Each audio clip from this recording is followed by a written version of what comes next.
Pour terminer avec ceux qui sont ici, le docteur Bourdon, qui de temps en temps, quand il y a une activité de GMU, il n'hésite pas de quitter son pays natal, la France, pour venir soutenir malgré ses multiples occupations. Nous avons l'honneur aussi de recevoir parmi nous Mademoiselle Violaine Bourdon, qui est la fille du docteur Bourdon, et elle est parmi nous depuis ces 3 jours seulement.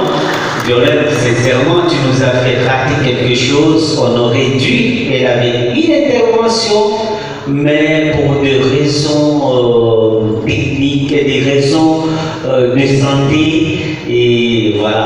C'est le régime alimentaire de chez nous qui taille un peu, voilà, prochainement. Et je pense que tu seras à l'état de présenter ton sujet. Voilà. 2017 de façon fonctionnelle, même si le décret la créant date de 2015, mais c'est en 2017 que les activités ont commencé. Alors, nous avons présentement 2 catégories de fonctionnaires. Ceux qui entrent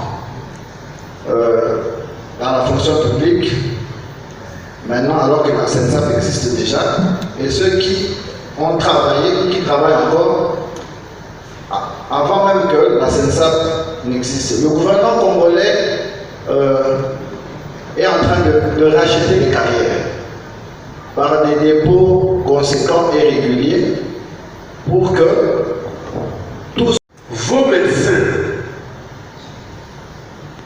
sur les preuves que les médicaments qui sont venus des plantes congolaises, qui guérissent même des cancers, de VIH-Sida, de Covid-19, l'autisme.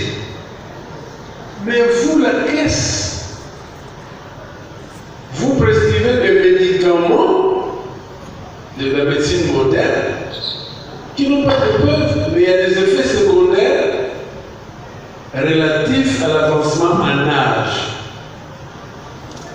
Nous sommes venus là-bas. Ce qui est triste, souvent on...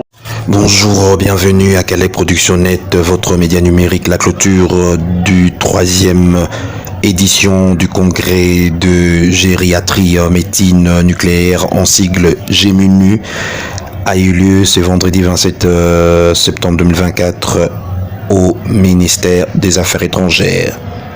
Plusieurs temps forts ont marqué cette édition, notamment du président du conseil d'administration de la Caisse nationale de sécurité sociale en sigle CNSSA, à la personne de Christian Tungila et de Dr Étienne Bourdon, gériatrie en santé publique et recherche à l'hôpital Charles Foix à Paris. Tout de suite, nous vous laissons suivre ces 2 interventions. Tout de suite.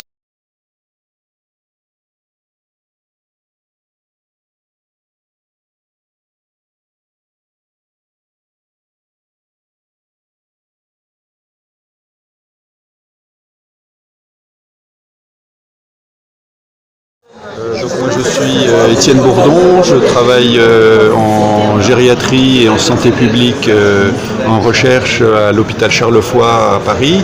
C'est la 2e fois que j'ai l'occasion de participer à ces journées de gériatrie à Kinshasa. C'était un vrai plaisir parce qu'en fait il y a une grande diversité d'approches, il y a un respect qui est donné de chacun vis-à-vis de ses expériences et vis-à-vis de ses compétences. Il y a eu des contributions qui ont été faites avec des niveaux relativement différents. Bon, aujourd'hui, je dirais que je ne vais pas sortir, on est sorti avec une décision majeure, mais je pense qu'il y a des lignes qui émergent et un travail de synthèse de l'ensemble des principaux points clés qui ont été évoqués permettrait sans doute de mettre en œuvre les actions parce que les acteurs sont là, les acteurs sont motivés et également les acteurs ont une sensibilisation vis-à-vis du sujet du vieillissement qui permettrait de faire émerger peut-être quelque chose de très innovant et de très prometteur en RDC. concrétisation, qu'il y ait un modèle économique dans nos pays où on considère que ce qui est productif d'un point de vue économique, ça vaut le coup, et ce qui ne l'est pas, que ce soit l'enfance ou le vieillissement, c'est compliqué, il faut payer parce que ça ne rapporte pas grand-chose. Bon, ça c'est une question d'un regard.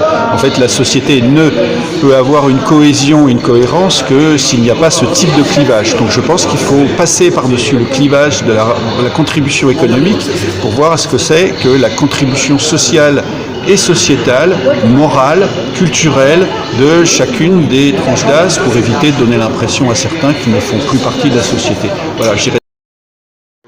Je ne suis pas là pour porter des jugements en disant c'est bien, c'est pas bien ou faire une bonne note. Moi j'ai beaucoup apprécié les échanges. Bon, il y a sûrement pas mal d'enseignements à tirer quant à la façon de bien enchaîner les choses, de mieux s'organiser, peut-être de savoir aussi célébrer les éléments intéressants. Moi je pense que ça a mis en évidence qu'il y a une nécessité de développer déjà des compétences et des connaissances en RDC, parce que quand ces connaissances se seront cristallisées et rassemblées, il y a les moyens de se mettre en marche pour aller véritablement faire quelque chose d'utile, parce que c'est un pays qui est prêt à accueillir des sujets comme ça. Calais Production Net, média numérique, vous remercie beaucoup. Je vous en prie. Merci. En faveur des personnes âgées, donc des travailleurs retraités, des gens qui sont en âge au-delà de 60 ans et de 65 ans. Partons de votre intervention qui est réservée à cette problématique. Oui, je crois que la problématique de la prise en charge des personnes âgées de façon générale nécessite des moyens. Comme je l'ai dit dans ma propre intervention, au-delà de la pension de retraite, il faut un certain accompagnement à domicile et dans tout ce qui concerne la personne âgée avec le retour du Congo. Cela nécessite donc des moyens, non seulement financiers, mais aussi des moyens humains, parce qu'il faut des spécialistes pour s'occuper par exemple de leur santé, pour s'occuper par exemple de leur morale, de leur psychologie, de leur mental. Il faut des spécialistes pour tous ces secteurs. Donc si nous avons les hommes, si nous avons à savoir la diversification des sources de financement pour la sécurité sociale, ça va nous permettre de créer d'autres prestations qui vont aider à agir en faveur des personnes âgées pour leurs soins et pour d'autres choses qui nous concernent. La diversification des moyens permet d'élargir la couverture sociale, pas seulement aux personnes âgées qui étaient des anciens travailleurs, mais même celles qui n'ont jamais travaillé, parce qu'elles sont encore plus nombreuses que ceux qui cotisent dans les caisses de sécurité sociale.